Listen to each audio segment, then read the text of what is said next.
Hello guys! Alam naman natin kung kayo ay fans ng Miss Grand International, especially kung pina-follow nyo si CJ Opiasa sa kanyang Miss Grand International Beauty Pageant journey, I must say na talaga namang hands down, bigay na bigay, todo-todo talaga ang performance ni CJ Opiasa, and I really hope na talagang mapansin siya. But kahit na sobrang lakas ng laban ni CJ Opiasa dahil sa performance niya, sa ganda niya, overall, hindi ako aasa. Lamig.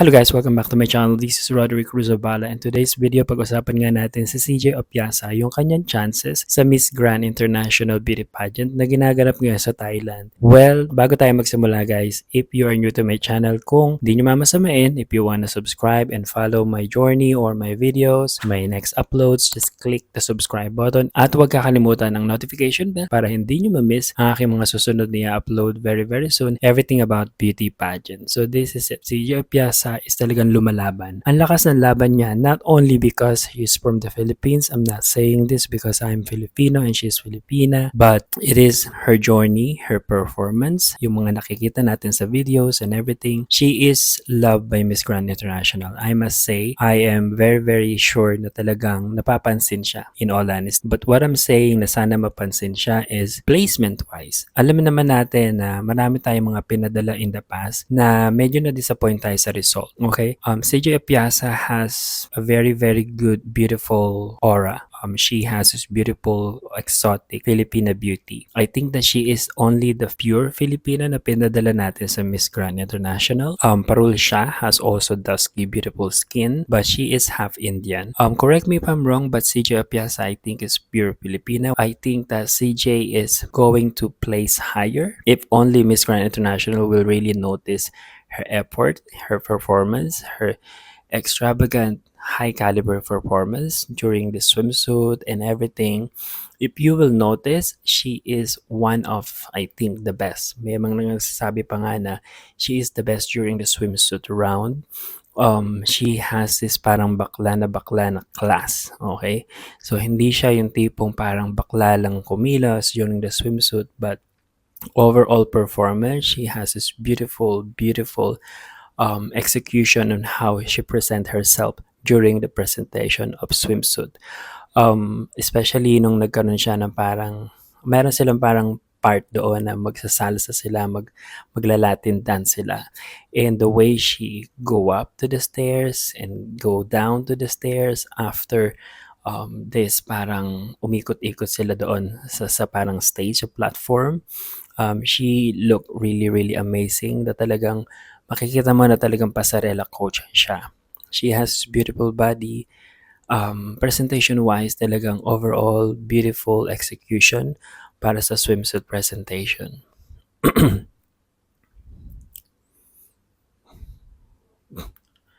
Isa sa recent activity nila is parang napili siya to interview the girls to parang i-introduce yung restaurant or yung cafe kung saan sila nag-breakfast. She did really an amazing job in this video. Mahalata mo na talaga nag-enjoy siya. Talagang parang komportable siya sa ginagawa niya. Yeah, so this is just one of the activities na I think na at least yung sponsor ay napapansin siya and nabibigyan siya talaga ng appreciation. One of the recent activity na makikita natin na talagang ready si CJ Opiasa, talagang lumalaban siya ng malakasan is ito. So makikita natin dito sa pool side, or well basically nandito siya sa pool, sayaw-sayaw siya dyan, emote siya dyan, aura. I think that she is really enjoying and giving all her effort para mapansin siya at ibigay yung kanyang best para sa Miss Grand International and para sa Pilipinas, para masungkit niya yung kauna-unahang Golden Crown para sa Pilipinas as Miss Grand International. In this picture naman, makikita natin na she really look amazing. I just really want to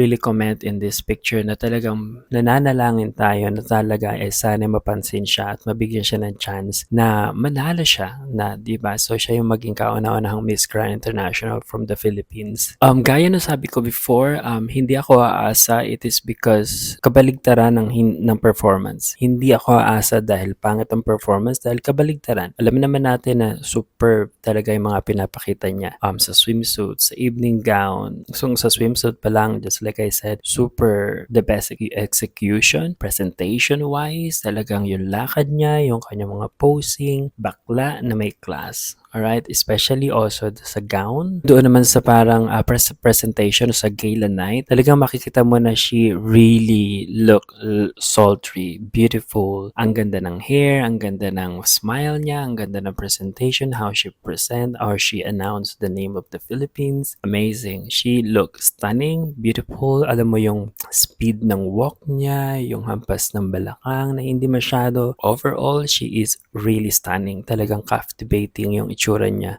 Control na control yung smile niya, yung walk, and I believe na talaga marami pa akong naririnig. Marami talagang nag-applause sa kanya during this segment. She is stunning, beautiful, na may kick. Talagang makikita mo na may pasway, may pahampas ng hair, and she really looked beautiful. She really looked stunning, elegant, sexy at the same time. And I must say na talagang she is giving all her best. She's giving all her best not only to win the crown, but of course to be a good representative of the Philippines, which is, I must say, na she is, I think, the best representative of the Philippines so far. Hindi natin madi-discredit yung mga nanalo ng first runner-up, third runner-up, just like Samantha Bernardo. She did an amazing job. But CJ Opiasa is, I think, the best Miss Grand International Philippines or Miss Grand Philippines na pinadala natin sa Miss Grand International.